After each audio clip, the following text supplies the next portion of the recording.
Assalamualaikum warahmatullahi wabarakatuh. Perkenalkan, nama saya Sandeli, kelas P5F dengan NIM 23531128 dan dosen pengampunya Ibu Nelpa Sari, MPD. Baiklah, pada video kali ini saya akan membahas tema konsep dasar sumber belajar PAI. Nah, nanti kita akan belajar terkait apa definisi dari sumber belajar, fungsi dan tujuan, peran, serta prinsip-prinsip dari pengembangan sumber belajar ini. Jadi, materi pertama yang akan kita bahas yaitu tentang definisi sumber belajar. Nah, menurut Dageng, bahwa sumber belajar adalah segala sesuatu yang berwujud benda dan orang yang dapat menunjang kegiatan belajar, sehingga mencakup semua sumber yang mungkin dapat dimanfaatkan oleh tenaga pengajar agar terjadi perilaku belajar. Sumber belajar mencakup segala hal yang dapat mendukung kegiatan belajar untuk mencapai tujuan pembelajaran, baik berupa objek fisik maupun individu yang memfasilitasi proses pembelajaran. Jadi, berdasarkan materi tersebut, bisa kita simpulkan bahwa sumber belajar itu adalah segala sesuatu yang bisa digunakan untuk mendukung tujuan pembelajaran. Materi selanjutnya yaitu tentang fungsi sumber belajar. Nah, fungsi sumber belajar ini ada beberapa macam. Yang pertama, mendukung pembelajaran mandiri. Yang kedua, membantu mencapai tujuan pembelajaran. Dan yang ketiga, mengatasi keterbatasan dalam pembelajaran. Lalu keempat, yaitu meningkatkan motivasi belajar. Nah, selanjutnya yaitu materi yang ketiga tentang tujuan sumber belajar. Nah, tujuan dari sumber belajar ini bisa membuat peserta didik memahami materi pembelajaran dengan lebih baik, lalu bisa menciptakan pembelajaran yang lebih menarik dan tidak membosankan, dan meningkatkan keaktifan dan partisipasi peserta didik. Yang terakhir yaitu dengan adanya sumber belajar bisa menghemat waktu guru dan tenaga dalam menjelaskan materi. Materi selanjutnya yaitu tentang prinsip pengembangan sumber belajar PAI. Nah, prinsip dari pengembangan sumber belajar ini ada 3. Yang pertama, dasar pengembangan. Dengan adanya perkembangan ilmu dan teknologi sangat cepat sehingga buku pelajaran tidak selalu bisa mengikuti perubahan. Waktu belajar di kelas juga terbatas sehingga tidak semua materi dapat dibahas dengan tuntas. Karena itu, sumber belajar perlu dikembangkan agar siswa bisa belajar lebih luas dan sesuai gaya belajar masing-masing. Jadi, dengan adanya sumber belajar yang beragam, siswa dapat belajar secara mandiri, pembelajaran menjadi lebih efektif dan efisien, serta mendorong kreativitas dan inovasi di sekolah. Lalu prinsip pengembangan sumber belajar yang kedua yaitu tujuan pengembangan. Nah, tujuan utama dari pengembangan sumber belajar adalah meningkatkan mutu proses dan hasil pembelajaran siswa, baik secara individu maupun secara keseluruhan. Hal ini dilakukan dengan menyediakan berbagai macam sumber belajar yang dapat diakses oleh siswa dan sesuai dengan gaya belajar mereka. Selanjutnya, prinsip pengembangan sumber belajar yang ketiga yaitu komponen pengembangan. Nah, komponen dari pengembangan ini ada beberapa macam, yaitu 1. Pesan. Pengembangan pesan edukatif memerlukan perhatian terhadap berbagai aspek untuk memastikan efektivitasnya. Dengan memperhatikan aspek-aspek tersebut, pesan edukatif diharapkan dapat mencapai tujuannya dalam meningkatkan pengetahuan, keterampilan, dan kemampuan peserta didik.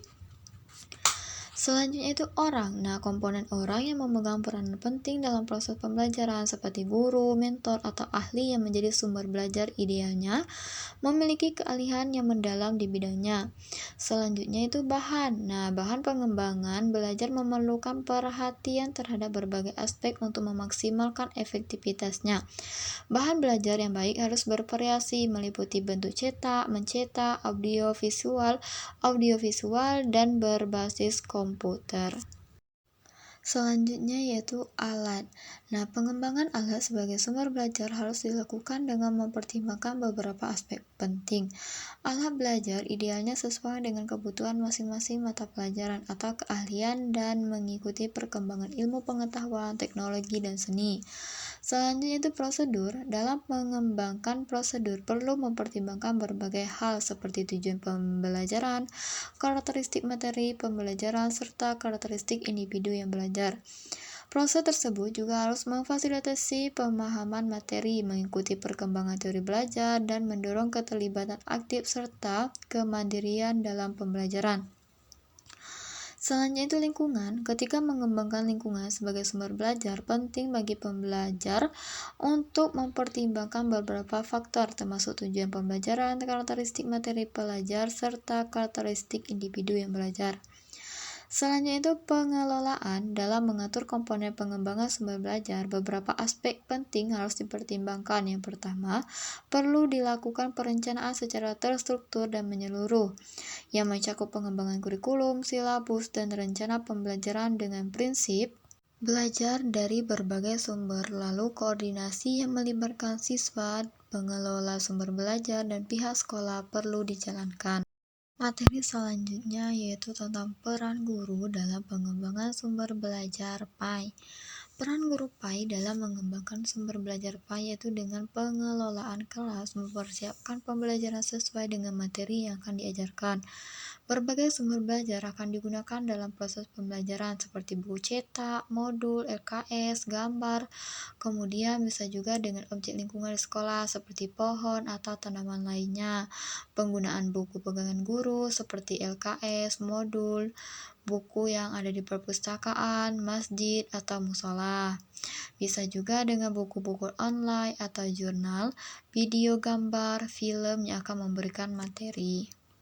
Secara lebih jelasnya, peran guru juga bisa berupa satu perancang. Guru merancang sumber belajar yang sesuai dengan kompetensi dasar, karakteristik peserta didik, dan konteks kehidupan nyata.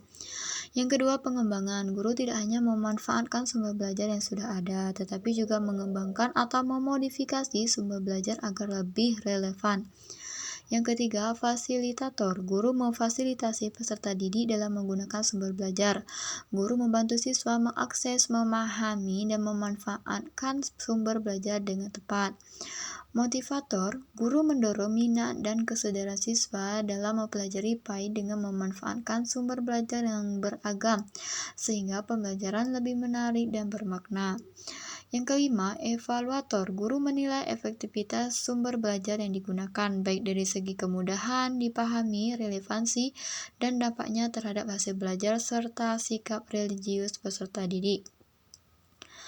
Dan yang terakhir, inovator. Guru PAI berperan menciptakan inovasi sumber belajar dengan memanfaatkan perkembangan teknologi dan kebutuhan zaman. Materi selanjutnya itu tentang mencontohkan sumber belajar.